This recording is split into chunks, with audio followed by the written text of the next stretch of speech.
est financé par l'Union européenne et exécuté par Enabel à hauteur de 15 millions d'euros qui intervient dans 4 régions, à savoir la région de Kaolack, la région de Fatick, la région de Kaffrine et dans Kaffrine nous sommes dans les 4 départements et la région de Tambacounda. C'est un projet qui appuie les filières céréalières, à savoir le mil, le sorgho, le maïs, le riz pluvial, mais aussi un accent particulier sur les engrais organiques vu leur importance dans l'amélioration de la productivité. On a commencé le projet depuis 2024, mais le lancement officiel c'est maintenant. Et les résultats qui sont attendus, c'est renforcer tout ce qui est facteur de production, que ce soit les semences et les intrants, améliorer durablement la production et la productivité en mettant au centre les organisations des producteurs pour que ces dernières puissent fournir des services de qualité à leurs membres, mais aussi accompagner tout ce qui est entreprise agroalimentaire dans la transformation sur le plan technique, sur le plan financier, mais aussi les permettre d'accéder à des niches de marché beaucoup plus rémunérateurs et bien sûr les accompagner dans l'accès au financement pour les investissements les permettant d'améliorer leur production. Au global, on a 110 entreprises. Pour le moment, on n'a pas fait la répartition par région. Toutefois, on travaille avec la Chambre de commerce et la Chambre de métier sur le choix de ces entreprises. Mais comme Kaffrine a 4 départements, c'est sûr qu'il y aura un nombre important d'entreprises qui seront sélectionnées dans cette chose. Si, parce que ça, on parle de la transformation, c'est pour les femmes en quelque sorte, parce qu'aujourd'hui, plus de 90% de ces entreprises sont gérées et détenues par les femmes. On va mettre en place aussi ce qu'on appelle les associations d'épargne et de crédit avec. Et ça, si vous voyez aussi, c'est une activité qui cible les femmes pour renforcer leur résilience, mais aussi améliorer leurs activités de production dans les AGR qu'elles sont en train de mener dans leur localité, que ce soit dans la transformation ou même dans la production agricole.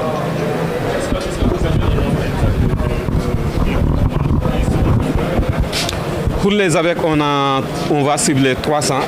avec une moyenne de 30 personnes par AVEC. Et vous voyez, ça sera près de 9000 femmes qui seront touchées.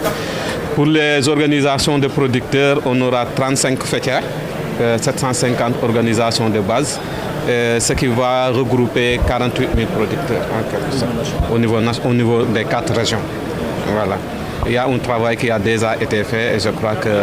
FNDAPS va revenir sur ce point. Ok, ndaje bi tey li ko waral mooy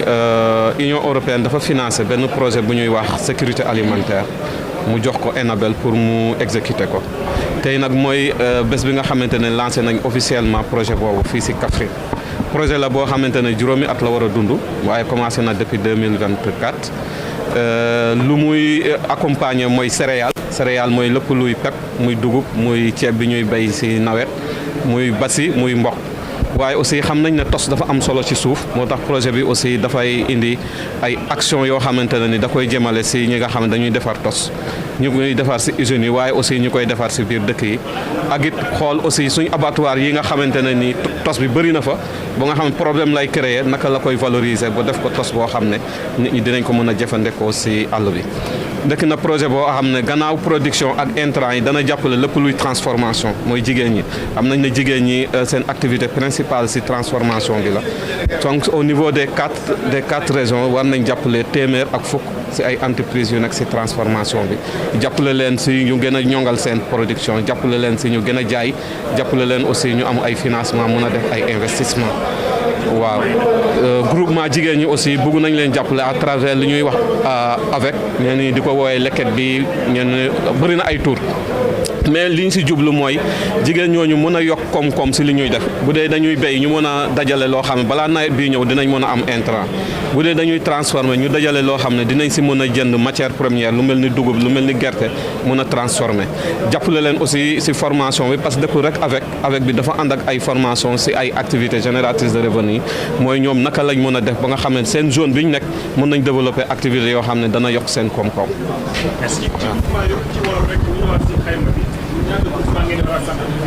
war nañ samp ñetti téeméeri groupement ci ñeenti régions yi te su suñu xayma groupement bu nekk war na am fanweeru nit mooy gis nga dana laal lu jege 9000 producteurs mooy juróom-ñeenti junne si wolof si ay jigéen.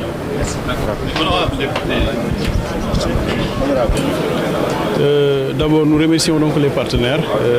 en l'occurrence Enabel et FNDAS, qui sont là donc surtout pour la production locale. Donc, et si on dit la production locale, ça veut dire qu'on parle de la matière première. Et en parlant de la matière première, ça nous fait penser donc tout simplement au développement du pôle centre. Et dans ce pôle centre-là, c'est tout simplement le développement de l'agriculture, de l'élevage et le développement de l'écotourisme, surtout le tourisme religieux. Mais en ce qui concerne l'agriculture et l'élevage, ce projet vient en son heure parce que ça permet aux productrices et aux producteurs d'être dotés de moyens très efficaces pour pouvoir lutter contre la pauvreté, mais surtout pouvoir lutter pour la sécurité alimentaire et envisager l'autosuffisance alimentaire. Parce que financer 300 avec 110 groupements d'intérêt économique, ça veut dire que vous allez toucher au moins 30, voire 40, voire 50% de la population. Et là, ça concerne tout simplement la vision, bien ça réconforte donc la vision du président de la République et ça réconforte donc la vision de son Premier ministre et l'ensemble du gouvernement, mais surtout le ministère de la souveraineté alimentaire qui se bat toujours pour ça. Donc ce projet vient accompagner donc la lettre sectorielle donc du ministère de l'Agriculture.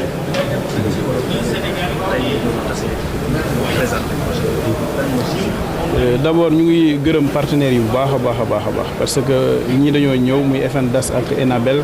dañoo ñëw pour gunge li nga xam ne moom la nguur gi nar ci pôle centre bu ñu nee pôle centre mooy région de Fatick, région de Kaolack ak région de Kaffrine surtout li jëm ci wàllu mbéy ak wàllu càmm ndaxte boo jëlee ñetti téeméeri groupement féminin nga dooleel leen jël téeméer ak fukk yoo xam ne ay groupement d'intérêt économique leen di liggéey ci wàllum céréales ñii di liggéey ci wàllum tos ñii di liggéey ci wàllum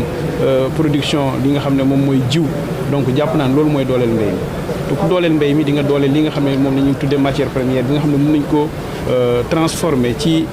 barab yi nga xam ne ay industrie lañ te industrie yooyu noonu bu ñu ko waxee ñu ngi xalaat pôle centre donc développement pôle centre boobu noonu projet yi dañoo ñëw jàppaliñ ci comme dañoo ñëw jàppaliñ ci nag mënu lu dul sant leen gërëm leen mais askan bi aussi dinañ ci gis seen bopp ndax